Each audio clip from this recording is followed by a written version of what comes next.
Glória a Deus, louvado seja o nome de Jesus. Dá um pouquinho mais de volume para mim, Gabriel. Amém. Mais uma vez, glória a Deus.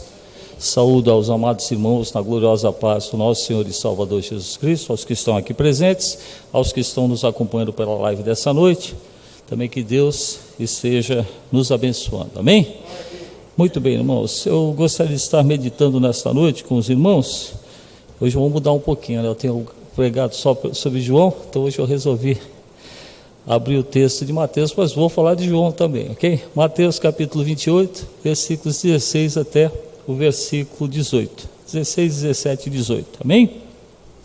Mateus capítulo 28, versículos 16, 17 e 18, fala da seguinte maneira: E os 11 discípulos partiram para a Galiléia, para o monte que Jesus lhe tinha designado, e quando viram, o adoraram, mas alguns duvidaram.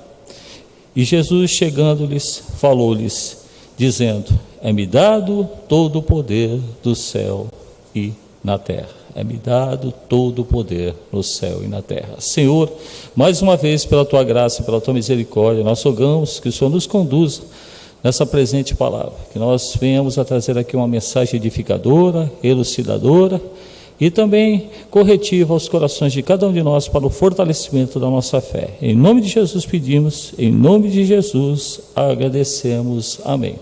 O irmão Lucas, na sua palavra introdutória, usou o Salmo 46, ele falou muito de confiança. E eu agora vou falar também de um tema que é correlato à confiança, ok? No capítulo 28, só para a gente entender o contexto do texto que nós lemos, capítulo 28, ele está encerrando o livro de Mateus. Então aqui, se você pega no início ali, é narrado o aparecimento de Jesus a Maria Madalena e a outra Maria, que aqui é citada. Depois ele anuncia também que os discípulos deveriam ir para a Galiléia, ele aparece aos discípulos, e o versículo 17 fala que alguns discípulos até duvidaram daquilo que estava acontecendo, e Jesus falou a eles: olha, é-me dado todo o poder do céu e da terra. Então Jesus, de uma forma elucidativa a eles, tentou tirar aquele temor que eles tinham e também elucidar a eles que ele é que tinha o poder sobre o céu e sobre a terra. Exatamente esse assunto que eu quero falar com os irmãos nessa noite. Como o irmão aqui citou de confiança, eu quero falar nessa noite aos irmãos sobre a questão do poder. Eu gostaria que o Espírito Santo nos instruísse nessa noite para que nós pudéssemos entender realmente a palavra, o teor do que a palavra de Deus tem para nós nessa noite, ok? E quando a gente fala de poder, o poder é algo muito desejado. O poder é algo que seduz, as pessoas gostam de mandar, né? As pessoas têm prazer em chegar num determinado, falar assim: aqui quem manda sou eu, né? Quantos de nós talvez já não fez isso também, né? Quem manda aqui sou eu, né? Tem essa questão. Então o poder, ele seduz, é algo desejado pelo ser humano, e as pessoas matam, as pessoas corrompem, são corrompidas em busca desse poder. Mas dessa forma, nós já entendemos que o poder, da forma humana, humanamente falando, é um poder deteriorado, é um poder corrompido, é um poder que não se mantém. A nossa nação mesmo, se nós pensarmos na nossa Constituição nos leva a 3 poderes: poder executivo, judiciário e legislativo. 3 poderes que trabalham, que governam o país. E há um 4º poder que as pessoas assim anunciam, que seria a imprensa, né? Então a imprensa também é anunciada como o 4º poder. Mas o que eu gostaria de falar com os irmãos aqui nessa noite é que nós, como povo de Deus, embora sejamos cristãos, nós também somos regidos por esses 3 poderes, ou 4, se os irmãos assim quiserem entender a imprensa como o 4º poder. Nós somos dirigidos dessa maneira. Mas o que eu quero falar para os irmãos é que nós somos regidos e abençoados pelos 4 maiores poderes que existem no mundo. Eu quero falar para os irmãos nessa noite. Na realidade eu não vou falar sobre os 4, eu vou citar os 4, mas eu vou me ater a um. O primeiro louvor, nós falamos da cruz, que pela cruz gentilmente nos atraiu. O primeiro poder é o poder da cruz. O primeiro poder que existe na vida do cristão, e isso não vem do ser humano, isso vem do divino, então é algo que não pode ser deteriorado, que não pode ser manipulado pelo homem, então não pode ser corrompido. Então é esse ponto que eu quero falar com os irmãos. Mais à frente eu falo os outros 3 poderes, mas a princípio eu quero me ater aos irmãos nessa noite sobre esse poder, que é o poder da cruz. O poder da cruz. Nada mais pode nos libertar da condenação do pecado, senão a cruz de Cristo. Então a cruz é o ponto crucial do Evangelho de Jesus, incompreendido por alguns. Então o primeiro ponto que eu quero abordar nos irmãos nessa noite, embora eu já falei aqui, são 4 poderes que vêm do divino, que vêm de Deus, que norteiam, que exercem sobre a nossa vida. O primeiro poder que eu quero falar aos irmãos é o poder da cruz. Paulo, quando escreveu aos Romanos, capítulo 6, versículo 6, ele fala assim: sabendo isso, que o nosso velho homem foi com ele crucificado, com Cristo, para que o corpo do pecado seja desfeito, a fim de que não sirvamos mais ao pecado. Então Paulo aqui ele já está enfatizando o poder e a necessidade de nós crermos no poder da cruz. Então hoje se prega o Evangelho e se afasta a cruz. A cruz ela fala de renúncia, a cruz ela fala de sofrimento, mas a cruz fala de alegria, alegria pela salvação. Okay? Então nada mais pode nos libertar da condenação do pecado senão a cruz de Cristo. Amém? Posso ouvir um amém da igreja? Nada mais pode nos libertar da condenação do pecado senão a cruz de Cristo. Todos nós éramos e somos culpados até que Jesus na cruz pagou a dívida sobre nós, ok? Então, mas vamos continuar nesse tema. O que tem de tão importante, tão poderoso na cruz de Cristo? Eu gosto sempre quando eu falo sobre isso, embora não esteja nem na minha pregação desta noite, mas sempre me vem, o Espírito Santo sempre me induz, é o Salmo 22, onde ali Jesus ele se compara a um verme, o opróbrio dos homens.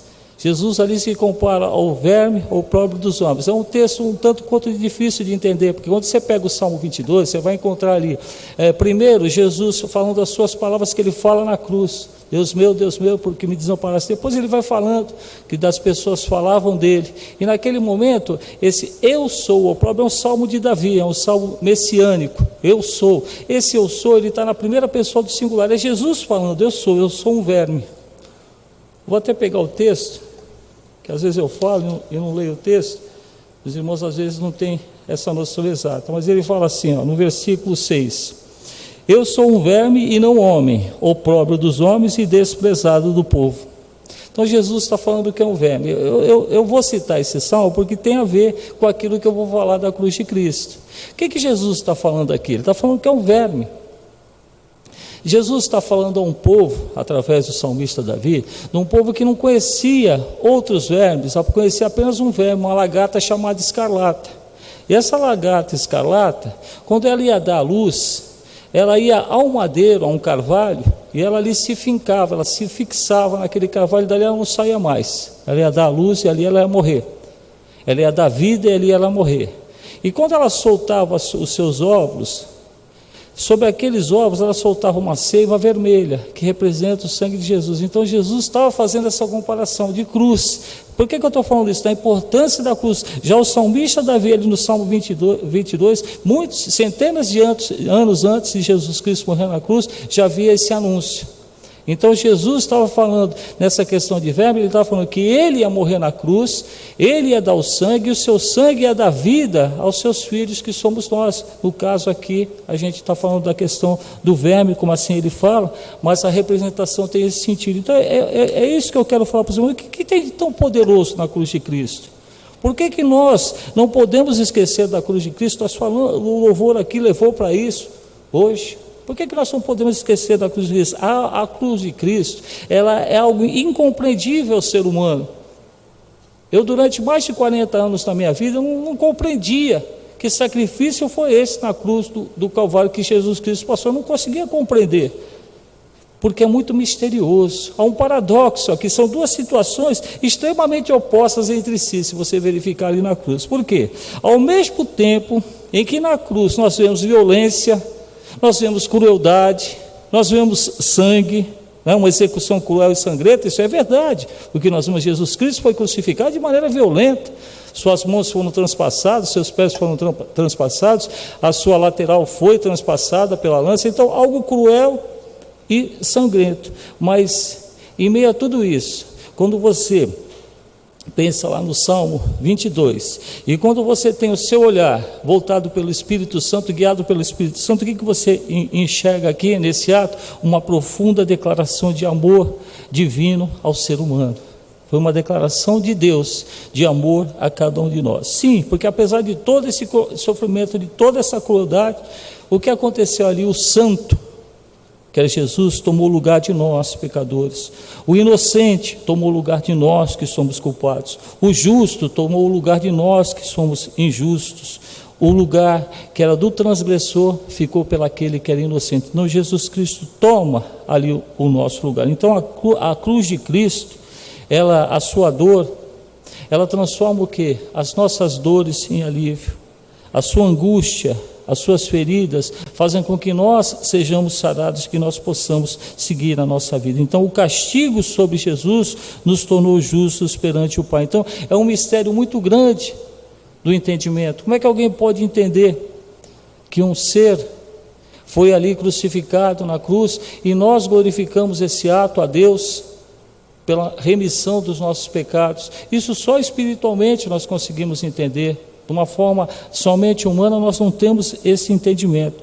E o que a gente tem que entender ainda nesse ponto? Se a gente está entendendo aqui que a cruz é algo incompreensível ao ser humano, de uma forma geral, sem a inspiração divina, nós que somos crentes, nós que cremos em Jesus, nós cremos dessa maneira. Só que há uma questão aqui, porque era um problema que tinha que ser resolvido.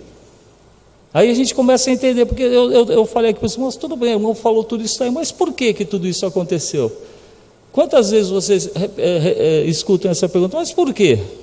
Aliás, o ser humano, ele nasce, as primeiras palavras que ele fala, geralmente é papai, mamãe, depois na sequência, quando ele começa a ter raciocínio, é o porquê, né? A gente, quando é criança, por quê? Então, essa questão do porquê também é verdadeiro. As pessoas, mas por que ele morreu na cruz? Então, o que a gente tem que entender? A cruz, ela resolve o mais profundo dos problemas que a humanidade assim enfrentava. Deus tinha um problema muito grande com a humanidade. Então o que acontecia aqui? O fato de Deus nos amar de tanta forma, que Ele é indiscutível, o amor de Deus é indiscutível, um amor imensurável, Ele vai resolver o problema de que maneira? Ele nunca pode amar alguém abrindo mão da sua santidade. Então Deus é santo, então Ele ama, mas Ele não pode abrir mão da sua santidade. Essa é a verdade, nós temos que ter esse entendimento. Deus é santo, Ele nos ama, mas Ele não pode abrir mão da sua santidade. Ele somente pode se relacionar com pessoas santas. Então o que Ele precisava fazer? Precisava nos santificar. Então daí o problema, como conviver com essa questão, a questão da justiça nos pecadores, mas sem comprometer a sua santidade. Como é que Ele podia fazer dessa maneira? Como julgar e condenar por meio da sua justiça, sem frustrar o seu amor pela raça humana? Deus nunca deixou de amar a raça humana. Quando você pega, a gente chama de proto-evangelho, lá em Gênesis 3, versículo 15, quando ele fala tudo o que ia acontecer com Adão e Eva, ele pega e fala que nasceria da semente da mulher, que seria ferido no calcanhar, mas pisaria a cabeça da serpente. Ele já está me indicando Jesus, por amor a cada um de nós. Então a Bíblia nos fala de algo universal, que todos pecaram. Você pega Romanos 3, 23, fala que todos pecaram e destituídos foram da glória de Deus. Você pega Romanos capítulo 5, versículo 12, Paulo dá uma elucidação de tudo isso que aconteceu. Ele fala assim, pelo que, como por um homem entrou o pecado no mundo, no caso Adão, e pelo pecado a morte, assim também a morte passou a todos os homens, por isso que todos pecaram. Então todo o pecado é uma afronta pessoal a Deus. Nós falamos, o que é pecar? É errar o alvo, né? A gente fala dessa maneira, e é verdadeira essa afirmação, mas o pecado, na realidade plena e absoluta, é uma afronta a Deus, porque Deus, Ele criou o ser humano para quê? Para ser amado e amar a Deus. Então o ser humano, na sua desobediência, deixou de amar a Deus. Aí entra aquela questão que nós estamos falando aqui de poder, desde o início. Por que Eva comeu do fruto? Porque ela queria ter o poder de ser igual a Deus. A realidade é essa desobediência, mas a desobediência no sentido de poder. Então o ser humano, ele almeja essa questão de poder, mas Jesus, Ele entra nessa história para substituir a cada um de nós. Então a cruz tem exatamente essa função, porque a ira de Deus estava sobre nós, Havia necessidade de aplacar essa ira justa de Deus. E como ele poderia fazer dessa maneira? Então, algo necessário que verdadeiramente nenhum ser humano poderia representar. Então, essa compensação só é aceita de forma perfeita. Aí é que entra Jesus. Jesus, Deus, na sua divindade, ele se despe da sua divindade, toma a forma humana. Eu quero que os irmãos procurem entender a complexidade, a importância desse ato. Às vezes a gente acaba se tornando crentes automáticos ou sintomáticos, assim, a gente sente a situação pelo aquilo que a gente ouve, mas não sente no coração. Como eu falei aqui, havia um problema aqui, havia a ira de Deus sobre o ser humano com relação ao pecado. Então havia necessidade. Se a gente pega lá no Antigo Testamento, quando um pecado era cometido na lei de Deus, havia necessidade de um sacrifício. Então já apontava para Jesus Cristo. Então a única compensação justa para o pecado do homem é a morte do transgressor. Mas se todos pecaram, então vamos voltar um pouquinho, retornar um pouquinho. Se todos pecaram, então todos nós deveríamos morrer. Quando Deus fala lá para Adão e Eva que se eles comessem daquele fruto, certamente eles morreriam. Fisicamente eles não morreram, mas espiritualmente eles morreram. Então todos nós espiritualmente nós já estávamos mortos. Então nós precisamos ser ressuscitados espiritualmente para nós termos convivência com Deus. E havia necessidade desse sacrifício. Então o homem ele não tinha como pagar pelos seus pecados com a sua morte. E Deus também não ficaria satisfeito. Então ele precisava de alguém perfeito na sua perfeição, para que assim pudesse aplacar a ira justa de Deus. E esse quem é? Somente Deus, que é perfeito. Somente Ele pode se tornar um ser humano para representar a raça humana, que foi o caso de Jesus Cristo. E como é que vai fazer para unir esse irreconciliável? Se nós pensarmos assim, nós estávamos irreconciliavelmente perdidos. Nós não tínhamos mais a proximidade de Deus nas nossas vidas, porque o pecado havia nos separado de Deus. Então havia necessidade. Então Deus resolve essa forma de uma maneira maravilhosa, que é a chamada encarnação e substituição. Encarnação e substituição. Deus se encarna como ser humano e substitui o ser humano. Esse é o ato de amor, e isso indica poder. Aquele que pode, esse é o verdadeiro poder. Então esse é o poder da cruz, ok? Porque Deus, o Filho, Deus Filho, encarna-se em Jesus, verdadeiro Deus, verdadeiro homem, Deus homem, verbo que se faz carne, a gente vê lá em João capítulo 1, versículo 1. Deus profunda e graciosamente empobrecido de sua glória para caber dentro de um corpo humano. Deixar bem claro que Jesus nunca deixou de ser divino. Na sua divindade, 100% divino, mas na sua humanidade, 100% humano. Então, 100% empobrecido da sua divindade, ele toma a forma humana e morre na cruz por cada um de nós. Então, é fato, isso é fato consumado, que nós temos nas nossas vidas, que engrandece a nossa vida, que faz com que o nosso ser caminhe na direção de Jesus, através do caminho de santidade que nós temos. Na cruz, a ira e a misericórdia de Deus, elas se abraçaram. Na cruz, a ira e a misericórdia de Deus, elas se uniram. A ira de Deus sobre o pecado se abraçou com a misericórdia de cada um de nós. Ainda, na cruz, a lei e a graça também deram as mãos. Na cruz, a justiça e a paz aconteceram. Então, o nosso alvo é a cruz de Cristo. E nós vivemos a plenitude da cruz de Cristo, nessa paz que só o Senhor nos dá através desse sacrifício. E ainda, o lugar para realizar o milagre da substituição, nossa encarnação, esse lugar é a cruz de Cristo. Por isso que Cristo fala que se alguém quiser seguir após mim, pegue a sua cruz e siga-me. Então, a cruz é o lugar onde houve a substituição. É na cruz que Jesus é castigado, na cruz que Jesus é transpassado, é na cruz que Jesus é ferido, e na cruz é que Jesus é moído pelas nossas transgressões. E por que a importância da cruz? Quando nós vemos o ministério de Jesus, nós vamos ver Jesus pregando em casas, Jesus entrando em cidades, Jesus andando sobre o mar, em montes, pelo deserto. Nós vamos encontrar eles em todos os lugares, mas nenhum desses lugares serviu para a substituição. O lugar da substituição é a cruz. Somente na cruz Deus fez isso por cada um de nós. Somente na cruz é que Deus permitiu que Jesus ali morresse por cada um de nós. Então a cruz é o lugar certo para derramar o sangue do Cordeiro de Deus. A cruz é o lugar certo para que Cristo derramar a sua alma na nossa morte. Então, onde eu chego nesse ponto da minha pregação dessa noite? Muito cuidado para nós não tirarmos a cruz da história do Evangelho, porque se nós tirarmos a cruz da história do Evangelho, o Evangelho vai ser uma história muito bonita, pode ser um estilo de vida bonito, educado, mas vai perder o poder de nos livrar da condenação do pecado. Esse é o poder da cruz. Então a cruz, ela é o ponto crucial do cristianismo. A gente pega o ministério todo de Jesus. Se não houvesse a cruz, o ministério teria sucumbido. Se não houvesse a cruz, aí eu pergunto para você nessa noite, qual a importância que você dá para a cruz de Cristo? Como é que nós nos sentimos? Então 2 pontos que nós devemos, já falamos de um nessa noite, falar de outro. 2 pontos quando nós pensamos em cruz. Primeiro, nós devemos nos sentir aliviados. O Lucas falou dessa questão de angústia, de preocupação, para que você nessa noite derrame as suas preocupações ao Senhor. Então na cruz é o lugar onde nós temos o alívio.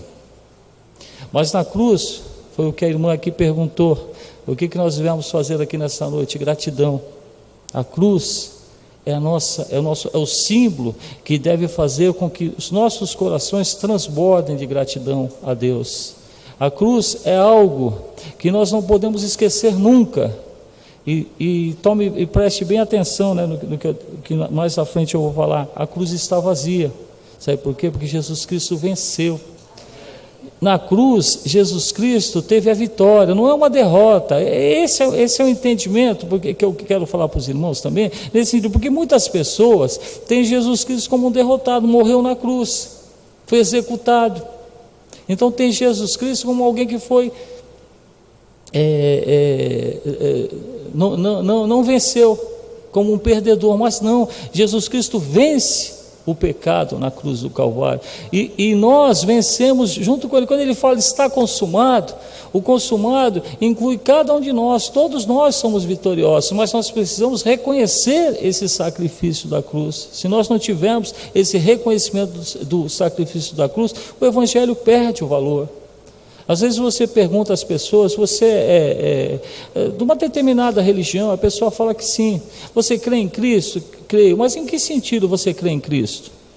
Você crê em reencarnação? Crê em reencarnação. Quem crê em reencarnação não crê na cruz de Cristo. Quem crê em reencarnação não crê na cruz de Cristo. Primeiro porque Cristo não reencarnou, Cristo ressuscitou. Então a ressurreição de Cristo é prova cabal que não existe reencarnação, existe uma ressurreição. E nós também seremos ressuscitados nesse sentido, a nossa ressurreição para uma vida eterna. Então, por quê? Porque essas pessoas não conhecem o sacrifício de Cristo, não conhecem a história em si, não conhecem o poder de Deus para a salvação da humanidade. Então, muito cuidado, se nós tirarmos a cruz de Cristo, nós vamos viver um evangelho muito educado. O que é que a gente vê? A gente não vê muitas pessoas aí de outras religiões, de outros segmentos, extremamente educadas, ninguém aqui está negando, mas vivendo o quê? De forma pólida, de forma educada, mas não estão vivendo o sacrifício de nosso Senhor e Salvador Jesus Cristo. Então não tem gratidão a Jesus Cristo. Então é o evangelho falho, o evangelho que não leva a nada, só leva a perdição. E qual é o resultado de tudo isso, meus irmãos, na cruz? Quando a dívida é paga, o nosso pecado é perdoado. Então Deus nos reconcilia com Ele, e esse relacionamento é restabelecido, a paz entre nós e Deus. O apóstolo Paulo, ele afirma lá em Romanos 8, versículo 1, agora pois, já nenhuma condenação há para os que estão em Cristo Jesus. Sabe o que significa isso? Voltando ao texto de Mateus 28, 18, que fala que é me dado todo o poder, isso significa o poder. Sabe o que Deus faz com esse poder? Ele transforma vidas. O ser humano, quando ele tem o poder absoluto, ele acaba com as vidas. Nós vemos isso em governos totalitários. Se você verificar os governos totalitários, quando a gente fala governos totalitários, é aqueles que todos os poderes, executivo, legislativo e judiciário, é comandado por uma pessoa só. Isso, os irmãos sabem os países que eu estou falando. Nesses países totalitários, todo o poder é dado na mão ali de uma pessoa, do imperador, do governador, do rei, de quem é que seja. O que a gente encontra? A gente encontra as pessoas sofrendo. O poder de Deus, não. O poder de Deus, ele nos reconcilia. O poder de Deus transforma vidas. O poder da cruz é inabalável. Ele não é deteriorado. Vai se passar, se Jesus não voltar, 200 anos, nós não estaremos mais aqui, mas alguém vai estar aqui nesse púlpito, falando da cruz de Cristo, que é motivo de alegria para cada um de nós, é motivo de regozijo, mas é motivo de reconhecimento, de gratidão. É um poder absoluto. Essa sede de poder que as pessoas têm, ela acontece. E essas pessoas têm poder, mas esse poder, embora nós estejamos, como eu já falei aqui, embora nós estejamos vivendo sob a égide desse poder que nos norteia, nós temos um poder maior, que é o poder, os 4 maiores poderes do universo. Eu citei aqui o primeiro poder, que é o poder da cruz, porque esse é o principal. Se nós não trabalharmos esse poder, esquece os outros. Os outros não tem como a gente ser agraciado por esses poderes. Os outros poderes agora, eu vou falar assim, de uma maneira bem sucinta, que denotaria bastante tempo a gente está aqui falando, mas o outro poder é o poder da ressurreição. Se nós falamos de morte na cruz, esse também é um outro detalhe. Quando nós falamos de morte na cruz, nós não podemos parar só na morte da cruz. Embora nós tenhamos que reconhecer que nós temos vida pela morte de Jesus na cruz do Calvário. Como eu falei, a cruz está vazia. Sabe por quê? Porque Cristo ressuscitou. É o poder da ressurreição. Para pensar. Somente Jesus, somente Deus tem o poder da ressurreição. A ressurreição de Jesus. Nunca confunda ressurreição com reencarnação. Reencarnação não existe. Jesus Cristo teve a sua ressurreição no mesmo corpo, num corpo glorificado. E nós também, eu e você. Hebreus 9:27 fala que é o homem morrer uma vez só, vindo depois disso o juízo. Okay? Então, não existe reencarnação. Toma muito cuidado, porque tem muito crente que crê em reencarnação. Se você crê em reencarnação, você está negando o sacrifício de Jesus, o poder da ressurreição. Esse poder da ressurreição é um poder que nos dá a esperança de uma vida eterna. Nada mais pode nos dar a esperança de uma vida eterna senão o poder da ressurreição. Aí a gente volta para o lado humano. Qualquer poder que seja estabelecido de forma humana, ele pode fazer muitas coisas, mas ele não pode te dar a condição, a esperança de uma vida eterna. Esse poder da ressurreição através de nosso Senhor Jesus Cristo nos dá essa esperança. E essa esperança não é uma esperança como o mundo assim apresenta, né? Quando a gente fala de esperança, é esperar que algo aconteça ou não. O mundo crê assim dessa maneira. Você às vezes pergunta para a pessoa: escuta, você vai fazer isso, vai fazer aquilo? Eu tenho esperança que sim. Mas até onde vai essa sua esperança? Às vezes a pessoa dá uma graduação dessa esperança. Nós, como cristãos, nós não temos uma esperança gradual, nós temos uma esperança absoluta. Nós podemos dizer que é uma certeza absoluta. E por que se fala esperança? Porque na nossa vida nós temos o caminho de santidade, então nós temos necessidade de seguir esse caminho de santidade, daí uma esperança e não uma certeza absoluta agora, porque nós estamos vivendo esse caminho de santidade até o dia da nossa glorificação. Mas isso é uma certeza, se nós nos mantivermos na palavra do Senhor, se nós nos mantivermos seguindo os caminhos do Senhor, e mesmo quando errarmos, nos arrependemos através da unção do Espírito Santo, nós teremos essa certeza da esperança da vida eterna através da ressurreição de nosso Senhor Jesus Cristo, porque foi Ele que nos prometeu. Após ser ressuscitado, após a sua ressurreição, Ele falou que ia para o Pai, ia nos levar para onde Ele estivesse. Então, essa é a certeza que nós temos. O terceiro poder, que também tem a ver, correlato, é o poder do Evangelho. É o poder do Evangelho. Nada mais nos assegura que nós vamos perseverar até o fim, senão o Evangelho de nosso Senhor Jesus Cristo. Os evangelhos que Jesus deixou para nós, Jesus nos deixou uma missão e Jesus nos deixou um ensino. E esse ensino está contido exatamente no Evangelho. Então, o poder do Evangelho.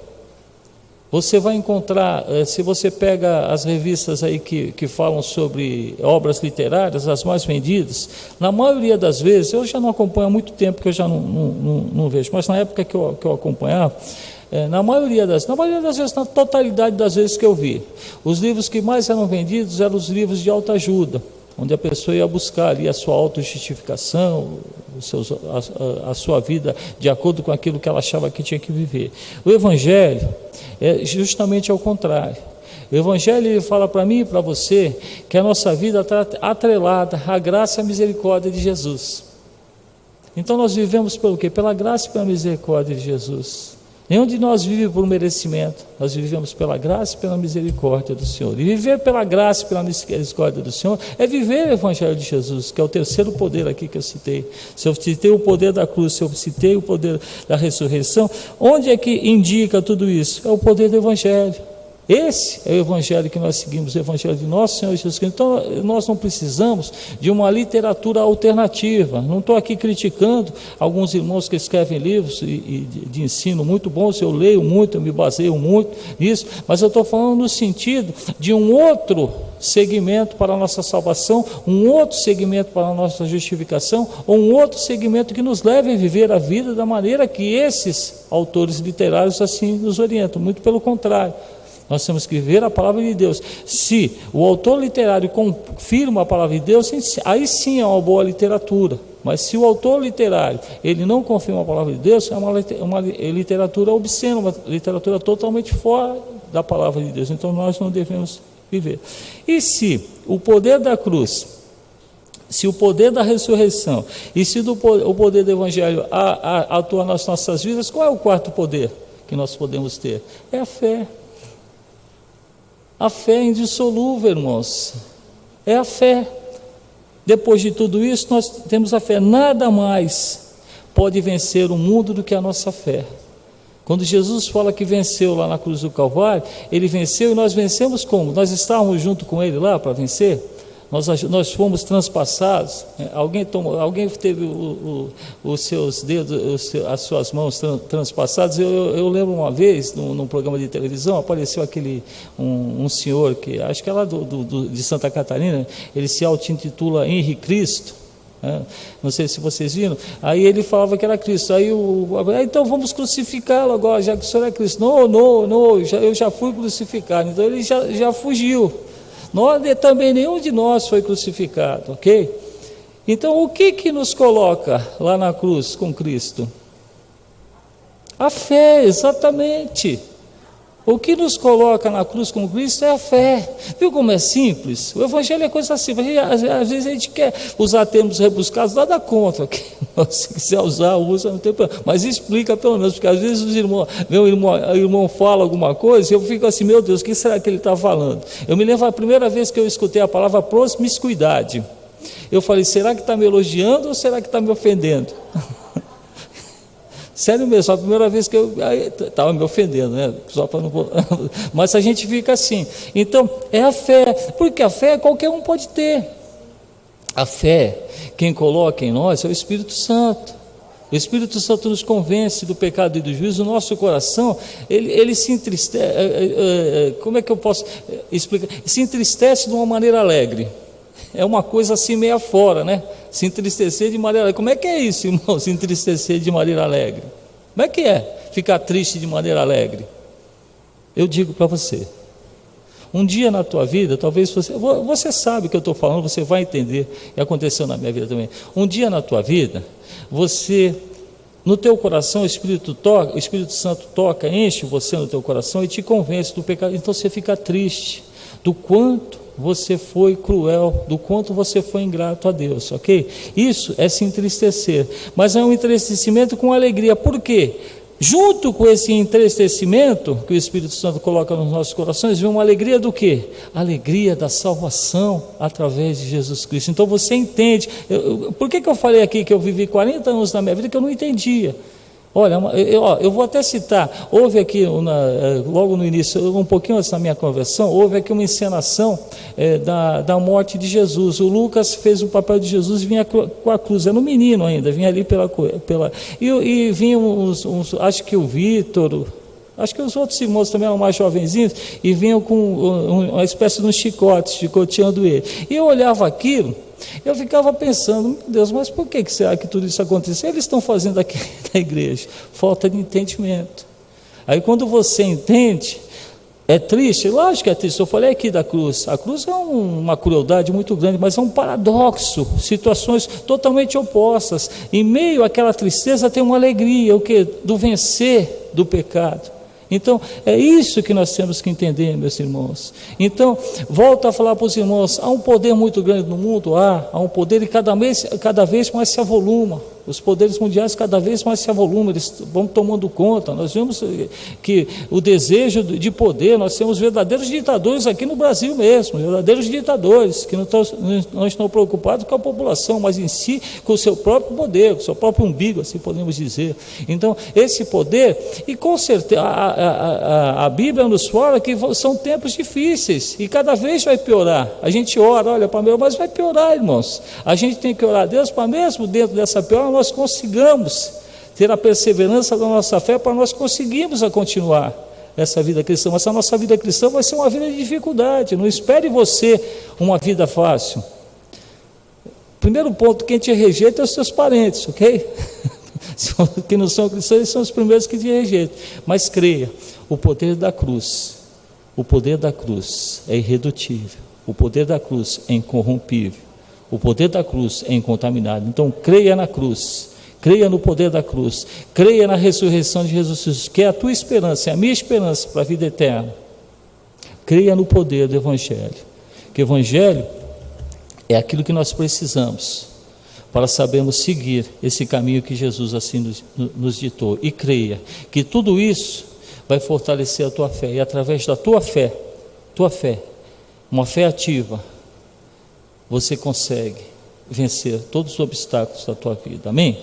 Tem alguém aqui nessa noite que gostaria de reconhecer, olha, eu não reconhecia esse poder da cruz, eu não entendia esse paradoxo, essas situações opostas de um sacrifício tão cruel e de um ato de amor tão divino da parte de Deus para cada um de nós. Tem alguém aqui nessa noite que gostaria de aceitar a Jesus Cristo, gostaria de fazer uma confissão de fé a Jesus Cristo, ou alguém que queira ratificar. Às vezes a gente está um pouquinho perambulando, né? Esse tempo de pandemia deixa a gente um pouquinho para lá, um pouquinho para cá. Alguém que talvez tenha fraquejado na fé. Nós dois temas aqui muito importantes nessa noite: confiança. Então eu vou até abrir com a permissão do Lucas. Tem alguém aqui que chegou aqui não muito confiante em Deus, chegou aqui e falou assim: poxa, eu vou lá, mas eu não sei exatamente o que eu vou fazer lá. Aí pela palavra foi tocado e falou assim: não é no Lucas que eu confio, mas é na palavra que ele trouxe aqui. Salmo 46 falou que Deus é o meu refúgio, é esse refúgio que eu quero, é a minha fortaleza. Aí vem eu e fala aqui dos poderes. Olha, eu estou preocupado com o poder do mundo, mas eu cheguei aqui, esse irmão me falou que tem 4 poderes inabaláveis. Esses 4 poderes, um poder dele é a cruz, é a ressurreição, é o Evangelho, é a fé. E eu quero estar dentro desses 4 poderes. Tem alguém aqui nessa noite que gostaria que eu orasse por você em especial? Vou orar por todos, mas se você quiser uma oração especial, amém? Então abaixe a sua cabeça, curve a sua cabeça, vamos encerrar com uma oração essa palavra. Senhor, que alegria é podermos estar na tua casa. Senhor, não há explicação para essa alegria que nós sentimos no coração. É uma alegria que vem de dentro de nós, no coração de cada um de nós. Que noite maravilhosa, Senhor. Fomos exortados, fomos acariciados pela tua palavra nessa noite. Aqui foi falado de confiança absoluta, de refúgio. Então glória a ti, Senhor. Glórias sejam dadas a ti. Nós falamos do teu poder. Há muito poder no mundo, mas o poder absoluto é teu, Senhor. Como nós aqui estabelecemos, não pela nossa vontade, mas pela tua vontade, através da tua palavra. O Senhor que se declarou ali um verme no Salmo 22, uma mensagem tão bonita, de uma forma tão cruel, mas tão bonita, de uma forma antagônica, de uma forma totalmente adversa, numa crueldade, mas num amor divino a cada um de nós. Então eu rogo a Ti, Senhor, nessa noite, para cada um dos meus irmãos, cada um dos meus irmãos que acompanham por essa live dessa noite, tenha o coração tocado, aquele que ainda não se entregou a Jesus Cristo, que nessa noite, meu Pai, ele sinta, como nós falamos aqui, primeiro, essa tristeza no coração por ter sido rebelde contra o Senhor, mas essa alegria plena de saber que tem o perdão dos seus pecados. E mesmo aqueles que de alguma forma estivessem fraquejando na fé, que eles tenham a certeza absoluta que eles podem retornar aos seus caminhos, porque o Senhor é um Deus bondoso, um Deus que acolhe a todos os seus. O Senhor não quer que nenhum de nós se perca. Nós só precisamos estender as nossas mãos na sua direção e o Senhor nos amparará. Em nome de Jesus nós pedimos, em nome de Jesus nós agradecemos. Amém. Então, o Lucas,